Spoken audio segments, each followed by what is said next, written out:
Bismillahirrahmanirrahim. Assalamualaikum warahmatullahi wabarakatuh.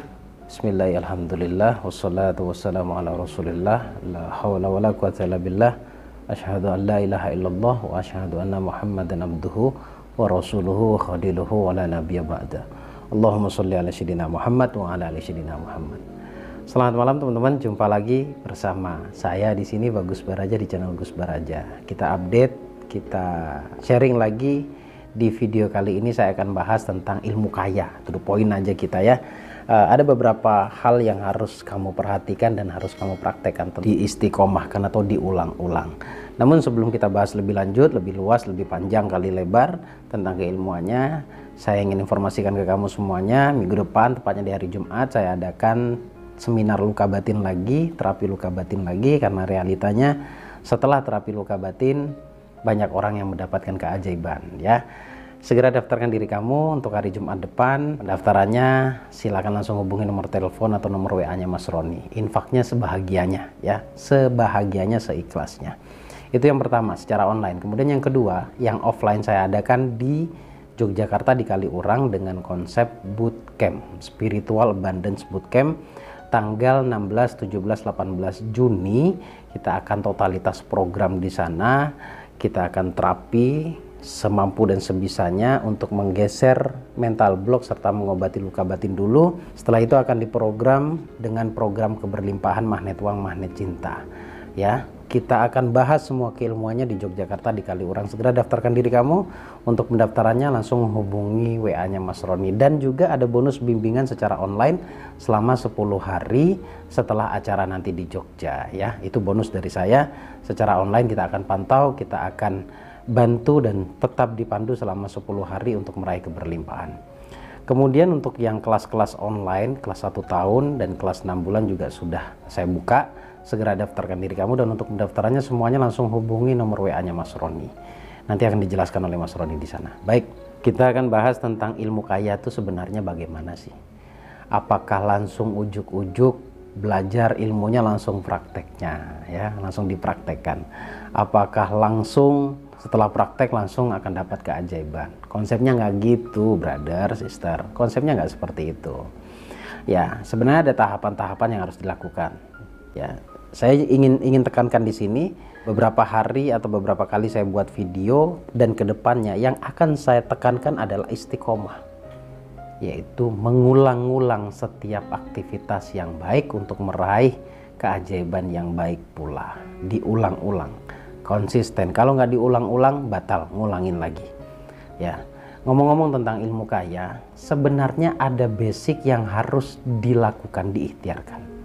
Basicnya adalah semua orang kalau sudah ngomongin tentang loa atau bicara tentang loa, sebenarnya itu bicara tentang program ulang bawah sadar. Intinya di awal sebelum kita belajar lebih dalam tentang loa itu seperti apa, maka kita wajib memahami dulu tentang konsep atau cara kerjanya bawah sadar itu seperti apa. Konsep hati, kalau kamu bingung tentang bawah sadar ya, perangkatnya jelas ada dalam diri kita. Jadi kaya itu bukan perkara kerjaanmu apa, tapi perkara bagaimana spiritualitasmu, kondisi spiritualitasmu itu seperti apa. Itu dulu basic bawah sadar. Nah, kalau sudah paham tentang ilmu bawah sadar, disitulah kamu akan tahu betul apa sebenarnya yang menjadi penghalang kamu untuk menjadi kaya. Bawah sadar dulu. Karena saya sering diskusi hingga berdebat dengan orang yang tidak paham bawah sadar, dia masih kekeh. Tapi ketika diberikan pemahaman tentang konsep ilmu bawah sadar, baru mereka mulai paham. Oh, ternyata yang dimaksud yang menghalangi saya untuk sukses, untuk kaya, untuk rezeki mudah datang kepada saya itu ternyata ini. Gitu, misalkan dia menemukan celahnya, dia menemukan penghalangnya. Dan penghalangnya biasanya rata-rata ya, hampir semua orang, yaitu bicara tentang mental block dan luka batin. Dengan kata lain, ini saya anggap sampah sebenarnya yang masuk ke dalam bawah sadar kita. Kenapa saya katakan sampah? Ya, bawah sadar atau hati itu kan layaknya samudra ya, luas. Samudra itu apa sih yang nggak masuk? Semuanya masuk. Masuk semuanya ke dalam bawah sadar. Jadi penting banget untuk kita fahami tentang konsep bawah sadar untuk mengetahui problem apa yang ada di dalam bawah sadar kita. Nah, sampah itu selama masih ada di dalam samudra hatimu itu, maka itu yang sebenarnya menghalangi. Jadi sebenarnya semua pembelajaran itu sebenarnya intinya adalah bagaimana bisa menggeser mental block, membuang mental block, dan mengobati atau mengatasi luka batin. Intinya di situ. Cuma pemahamannya berbeda-beda, judulnya berbeda-beda. Intinya di situ. Mental block dan luka batin ini semua sampah. Ya, mental block adalah sesuatu yang menghalangi kita menjadi manusia lebih produktif. Kita menganggap diri kita terbatas, padahal sebenarnya kita tanpa batas. Luka batin ini goresan lama yang masih membekas sampai detik ini. Yang saya maksud membekas adalah rasanya. Nah, kalau rasa itu masih terus ada dalam diri kita, dalam batin kita, ya itu akan bermasalah. Karena hidup itu tergantung bagaimana perasaan kita. Keajaiban yang kita dapat itu tergantung bagaimana perasaan kita. Kalau perasaan kita negatif terus, ya otomatis kita akan dapat yang negatif pula. Jadi poinnya ada di dua hal tadi permasalahannya. Nah, ini semuanya harus dimulai atau harus kita mulai menyadarinya dengan mempercayai bahwa oh ternyata ini masalahnya. Jadi kalau kita masih tidak tahu, masih tidak sadar bahwa itu adalah masalahnya, nggak akan ketemu keajaiban itu, nggak akan ketemu kemudahan-kemudahan itu. Karena semua terjadi sesuai energi. Ya, kalau energinya yang kita tonjolkan adalah energi syukur, ya otomatis Allah menepati janjinya. La in syakartum la azidannakum. Tapi kalau kita malah menguatkan atau menonjolkan energi negatif kita, energi ketidakpercayaan kita, sebab mental block tadi, energi buruknya kita, energi sedihnya kita, sebab luka batin tadi, maka ya otomatis yang akan datang atau ketarik ya negatif juga. Jadi intinya ada di situ. Nah, sekarang pertanyaannya, di bawah sadar kamu itu seperti apa? Atau kalau masih tidak paham bawah sadar, kamu cek setidaknya 1 bulan dari sekarang. Setiap harinya, apa yang kamu rasakan dan apa yang kamu pikirkan. Lalu timbul pertanyaan, bagaimana caranya mengatasi mental block dan luka batin ini? Sejauh pengalaman saya, sejauh saya belajar dan mengajar, bahkan yang paling efisien adalah terapi. Hanya saja terapi ini disempitkan rata-rata. Terapi itu hanya mendengarkan audio gitu. Enggak sesempit itu. Terapi itu macam-macam dan banyak pecahannya. Bahkan sebagian besar yang sudah pernah belajar ke saya, ada yang mengambil kesimpulan bahwa ngobrol dengan Gus Baraja itu sudah terapi. Ikut kelas-kelas kecil atau seminar-seminar kecil itu terapi sebenarnya esensinya. Karena terapi itu tujuannya adalah membangun sebuah kesadaran. Tujuan terapi adalah mengubah pola pandang atau sudut pandang yang tadinya sudut pandang negatif dirubah menjadi positif. Itu tujuan hipnoterapi. Jadi tidak melulu tentang tidur, menerima sugesti atau mendengarkan audio, tidak melulu tentang itu. Misal Anda ngobrol dengan ustadz dan ternyata ustadz tersebut menggugah kesadaran kemanusiaan, kesadaran hati. Ya itu terapi. Ketika kamu ngobrol dengan saya di kelas bedah jiwa atau secara privat ketemu saya ataupun privat secara online, lalu terbangun sebuah kesadaran, lalu tahu di mana letak kesalahannya, lalu ingin memperbaikinya, itu terapi. Meskipun kadang-kadang saya tidak terapi secara formal, menggunakan backsound, lalu dibuat pejamata dan lain-lain. Itu formal, itu juga bagus, sangat bagus bahkan. Tetapi dasarnya adalah bangun dulu kesadarannya. Itu kenapa Anda ketika berobat, Anda ditanya dulu permasalahan Anda apa.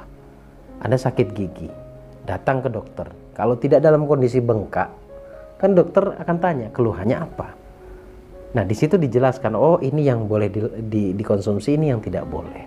Ini yang harus dihindari, ini yang harus dilakukan. Sama seperti konsep bawah sadar. Ketika ingin diterapi, sebentar dulu.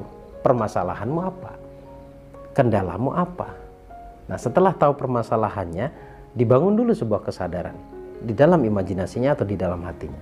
Ketika kesadaran itu sudah mulai terbangun, barulah diterapi. Nah, terapinya itu bisa dengan banyak cara, karena terapi itu tidak hanya bicara tidur, gitu. Tidak hanya bicara mendengarkan audio.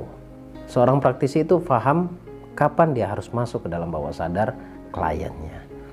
Jadi poinnya yang ingin saya sampaikan atau yang harus kamu perbaiki adalah sudut pandangmu, pemahamanmu tentang hati atau bawah sadar, lalu mengetahui ada bercak apa dalam bawah sadar kita, sampah apa yang ada di dalam bawah sadar kita. Ada yang mengatakan dulu sampah hati, itulah yang harus dibereskan. Ketika itu semuanya sudah beres, barulah kamu bicara program tentang keberlimpahan. Biar nggak gagal paham ini loh teman-teman. Jadi awalnya saran saya setidaknya 2 minggu atau 21 hari itu bereskan dulu luka batin dan mental block. Ingat repetisi, pengulangan istiqomah. 1 hari tidak dilakukan, bagi saya gagal, dia harus ngulang lagi. Kenapa? Ada yang kosong nanti di situ. Ya. Kemudian 41 harinya, yaitu tersisa dari 21 hari berarti tersisa 20 hari. Masukkan program keberlimpahannya. Ya, program keberlimpahan itu bisa kita dapat, bisa kita lakukan ketika hati kita sudah merdeka dari luka batin dan mental block. Itu kenapa dalam pembelajaran yang saya adakan, baik secara online maupun offline, tugas pertama saya, tugas terberat saya, PR saya adalah menggeser atau menghilangkan mental block klien saya atau peserta saya. Kemudian yang kedua, obati mereka luka batinnya dengan pola terapi, dengan pola kesadaran, dengan diajak bicara. Baru setelah itu kita akan bicara program keberlimpahan. Baru kita bentuk ya, hatinya, baru kita program magnet uang atau magnet cinta. Itu lebih cepat cara kerjanya, lebih cepat keberhasilannya. Tapi kalau tiba-tiba langsung lompat pada praktek keberlimpahan, kebanyakan gagal. Ataupun dia berhasil hanya itu saja. Pola-pola yang buruk itu akan terulang kembali. Nah, disinilah ketidakfahaman sebagian orang saat dia ingin praktek atau ingin tahu ilmunya. Dia tidak tahu harus melangkahnya dari mana. Itu penting teman-teman. Ya, itu sangat-sangat penting karena sampah hati itu memang harus dibuang dari dalam hati kita atau dari dalam diri kita. Lagian yang namanya sampah, ngapain harus terendap terus di dalam hati kita? Maaf. Hati kita bukan tong sampah kan. Hati kita ini adalah ruang kebahagiaan kita harusnya. Jadi buang semua sampah-sampah yang melekat dalam hatimu tentang mental block ataupun luka batin. Kesimpulan yang ingin saya sampaikan, sadari dan ketahuilah bahwa dirimu itu bahagia. Allah ciptakan manusia itu untuk dijadikan pemimpin, minimal memimpin dirinya sendiri dan memimpin dunia ini. Dunianya kita sendiri, kita yang mimpin. Kita ambil alih dari ego kita. Karena musuh terbesar bagi kita adalah diri kita sendiri. Musuh terbesar diri kita adalah rasa takut kita sendiri, rasa khawatir kita sendiri, dan rasa cemas kita sendiri. Merdekalah dari sana. Kalau kita sudah bisa merdeka dari rasa takut, khawatir, dan cemas itu, insya Allah hidup kita akan selalu dimudahkan. Kenapa? Karena yang kita pikirkan secara berulang setiap hari, maka itulah yang sejatinya akan datang dalam kehidupan kita. Kalau kita selalu takut gagal, kita takut untuk memulai sesuatu, kita takut untuk menjadi manusia yang lebih baik daripada sebelumnya, maka itulah yang akan datang. Jadi sesuatu yang kita pikirkan berulang, sejatinya itulah yang kita harapkan. Ukuran cinta adalah ukuran yang selalu kita pikirkan secara berulang. Jadi kalau kamu tidak ingin gagal, maka pikirkan keberhasilan. Kalau tidak ingin hidupmu negatif atau buruk, maka pikirkan kebaikan-kebaikan yang ada di alam semesta. Karena diri kita pemenang, diri kita adalah pemimpin bagi diri kita sendiri. Semoga bermanfaat. Saya Bagus Baraja Al-Fakir Ad-Dhaifillah. Assalamualaikum warahmatullahi wabarakatuh. Allahumma sholli ala sayyidina Muhammad.